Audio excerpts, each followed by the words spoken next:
Salut et bienvenue, j'espère que vous allez bien. Alors aujourd'hui, on va parler d'un sujet qui peut vous intéresser si vous avez envie d'acheter une carabine à air comprimé. Et oui, c'est la législation. Ça peut faire peur, mais je vous explique cela rapidement.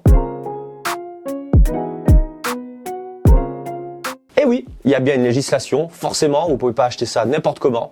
Donc, je vous explique comment ça se passe et ce que l'on a le droit d'acheter ou pas en fonction de plein de choses.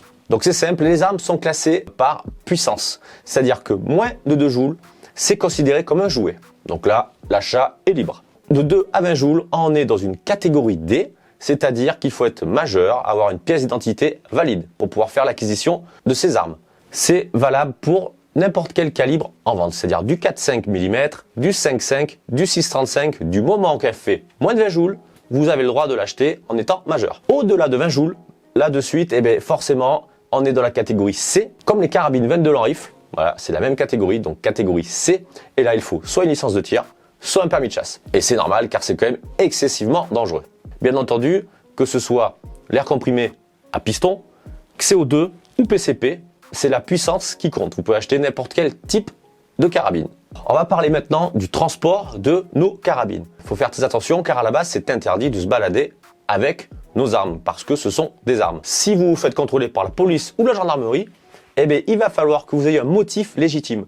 C'est-à-dire, c'est pas « ouais, je me balade avec mon flingue, histoire de, si jamais je vois un piaf, je vais lui tirer dessus ». Non, ça c'est complètement interdit. Si vous allez en club de tir, ok, ou alors un autre motif légitime. C'est au jugé des forces de l'ordre. Voilà, c'est au cas par cas. Si jamais ils jugent que vous utilisez votre arme pour faire tout et n'importe quoi, vous allez prendre une amende. Et l'amende, elle peut monter à 750 €. Eh oui, c'est quand même pas donné. Moi, ce que je vous conseille, c'est de mettre un verrou au pontet. Donc ça empêche en réalité de pouvoir tirer. Bien entendu, on transporte l'arme sans qu'elle soit chargée et les munitions à part. Comme ça au moins déjà, vous êtes entre guillemets en règle. C'est comme une arme à feu, on ne met pas les munitions avec et encore moins chargées. Si déjà les forces de l'ordre vous voient avec une carabine, avec un verrou bien fermé à part et les munitions de l'autre côté, déjà ils devraient beaucoup moins vous embêter. Mais bien entendu, on ne peut pas se balader tous les jours avec sa carabine dans la voiture, comme ça en promenade. C'est formellement interdit. Pour le transport des armes de catégorie C, air comprimé au-delà de 20 joules, il vous faut obligatoirement la licence de tir ou permis de chasse. Et la même chose, donc un motif légitime. Bien entendu, comme pour les autres, pas armé, les munitions à part. Et là, ça doit bien se passer. Pour le stockage de vos armes, donc pour les moins de 20 joules, la loi ne dit rien du tout, vous faites ce que vous voulez.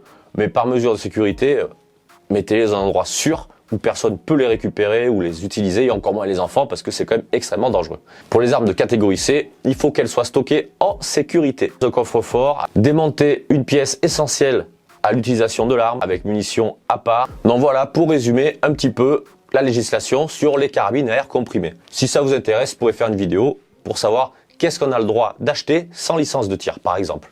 Dites-moi ça en commentaire. Donc si jamais ça vous dit, je vous invite à venir nous rejoindre sur le groupe Facebook. C'est j'aime-3 petits points au plomb. Ça permet de discuter tous ensemble, de partager nos exploits. Oui, ça arrive. Bon, à part en ce moment parce qu'il fait très mauvais, donc le tir, il n'y en a pas des masses. Si vous n'avez pas Facebook, il y a le Discord qui est en description. Écoutez, j'espère que cette vidéo vous aura plu. Maintenant, il ne reste plus qu'à partager, liker, abonnez-vous et on se dit à la prochaine pour une nouvelle vidéo. Allez, salut!